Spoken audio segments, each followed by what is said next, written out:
Hey guys, let's get more news about Steelers, but first, don't forget to subscribe and leave your like. Steelers trade idea ends TJ Watt era, completes Super Bowl favorite Eagles. There are few NFL teams in a worse position than the Pittsburgh Steelers. It's one thing to actively be rebuilding, but the Steelers have yet to embrace that idea, remaining stuck in limbo as they drift between quarterback projects and year after year of fringe playoff contention and first-round exits. Now they've reached a potential turning point, with a brutal schedule ahead of them, featuring a bye in Week 5 and a loaded second half, and extension talks with superstar edge TJ Watt not progressing well. Watt posted a cryptic photo of himself giving a two-finger peace sign on his Instagram story earlier this offseason, and there hasn't been positive traction since. Watt is set to earn just over $30 million this year per over the cap, but with Myles Garrett's recent extension with the Cleveland Browns, he's likely asking for a new salary comparable to his counterpart's $40 million average. As much as the Steeler faithful would love to keep Watt in the black and gold for life, trading him now could jumpstart a sorely needed roster reset. Pittsburgh has already stockpiled 12 draft picks for 2026, and Watt would fetch even more in the early rounds. The rich get richer. Any team that fancies itself a Super Bowl contender would greatly improve their chances with a three-time NFL sack leader wearing one of their jerseys. It just so happens that one proven squad could use his help in their title defense. The Philadelphia Eagles have much more cap dedicated to the offensive side of the ball, and one of the few holes on their current roster is up front. With Brandon Graham off to retirement, Milton Williams lured away by the New England Patriots, and Josh Sweat likewise gone to the Arizona Cardinals, the pass rush lacks any veteran experience outside of Jalen Carter. Philly has just under $26 million in cap space, so they wouldn't need to free up much to make this happen. Likewise, they have $76 million freed up in 2027, giving them plenty of flexibility to give Watt his desired new contract. But getting him on board is the first step, and to do so, the Eagles will have to sacrifice some draft capital. Because of Watt's age, he may not be worth a first-round pick anymore.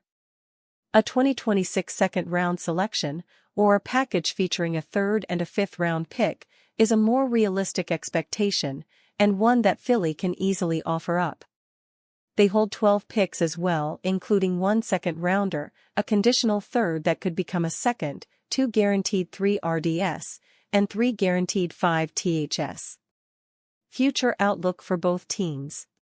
If the Steelers accept, they can fully devote the upcoming year to tanking, selling off other vets and evaluating the talent they took in this year's draft.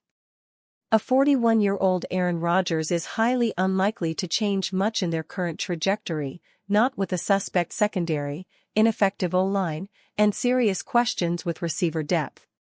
Meanwhile, the Eagles would cement themselves as favorites to defend their title and land a leader to replace Graham's role on their defense, all while not sacrificing an enormous part of their young future. Watt, who never won a playoff game in Pittsburgh, should be revitalized after joining the Birds championship culture. Packers head coach says Tomlin hasn't reached out to him about Rodgers, fully expect he will be Steelers QB Mike Tomlin, and the Pittsburgh Steelers didn't ask the Denver Broncos or Chicago Bears for input on Russell Wilson and Justin Fields. They aren't asking the Green Bay Packers about Aaron Rodgers either. Packers head coach Matt LaFleur confirms he's had no talks with anyone in Pittsburgh about their pursuit of Rodgers. No, nothing, LaFleur told Kay Adams on Up and Adams when asked if Tomlin had reached out. Neither has Arthur Smith, their OC. I haven't heard from either of those guys in regards to him. LaFleur worked with Rodgers from 2019 to 2022, winning the division their first 3 seasons before faltering in the final year. That included 2 NFC Championship game appearances, though both ended in bitter losses. Those were Rodgers' most recent dominant seasons before spending 2023 injured and struggling through 2024 with the New York Jets. Our latest videos LaFleur brought up Smith because of their prior coaching connection. The two worked together in Tennessee for the 2018 season, LaFleur as offensive coordinator and Smith as the team's tight ends coach. After the Green Bay Packers hired LaFleur in 2019, Smith replaced him as the Titans coordinator. Pittsburgh has done plenty of homework on Rodgers and doesn't have major incentive to talk to other teams. The Steelers spent 6 hours with him during a March visit, a chance to determine if it was a strong potential fit for both sides. While the Packers are focused on their own offseason pursuits, LaFleur doubled down on his belief Rodgers will be a Steeler and face the Packers when the teams square off Week 8. "I'm pretty sure they know what they're doing," he told Adams. "I'm sure they're confident in what they're doing. I fully expect him to be a Pittsburgh Steeler. If the question isn't if Rodgers signs, there's certainly a valid one about when." Pittsburgh begins voluntary OTAs next Tuesday ahead of mandatory minicamp in mid-June. If Rodgers doesn't show up for either, there will be a new set of questions about his commitment to the team and if he'll truly face his former team in late October. Cowboys trade pitch moves Dak Prescott to Steelers for 3 first-rounders. The Dallas Cowboys have done what they've needed to do during the offseason, but some still don't believe they have a chance to win a Super Bowl. If the Cowboys want to move on from some of their top players, which wouldn't make much sense after their latest move to trade for George Pickens of the Pittsburgh Steelers, perhaps somebody like Dak Prescott could be available. Prescott, one of the highest-paid quarterbacks in NFL history, would be loved by other teams around the league, including the Steelers. With the Pittsburgh Steelers hoping to get an answer from Aaron Rodgers in the next few weeks, it remains uncertain what they plan to do at the position if he doesn't sign with them.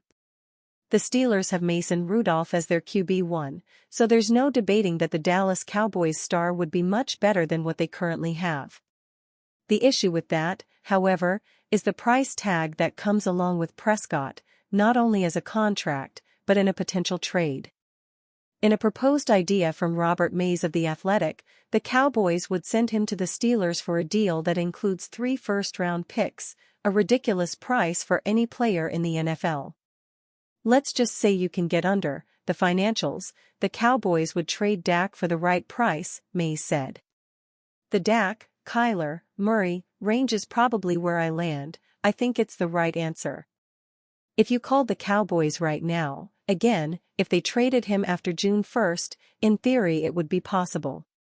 If you called the Cowboys right now like we'll give you 3 first-round picks for Dak, I think they would do it," Mays added.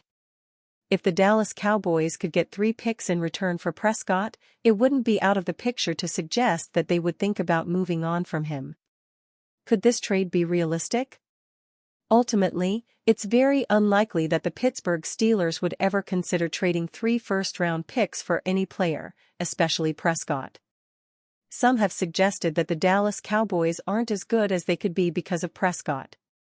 That includes Chris Sims, who believes that the Cowboys starter isn't near the top 5 quarterbacks in the NFL and that there will be a spotlight on his play this season. "I don't want to say he's holding them back, but he is the highest-paid player in football, and I would say he's not near the top 5 quarterback in football, so that's gotta match up a little bit better, right? Is he even a top 10 quarterback? I don't know about that, either. So, his play, there'll be a spotlight on that," Sims said. For the Steelers, Prescott would be a better option than Rodgers, too, who's already 41 years old. If all they have to do is give Rodgers around $10 to $15 million, however, it'd be much easier to live with that not working out than trading for Prescott and having him not play the football that they're hoping for.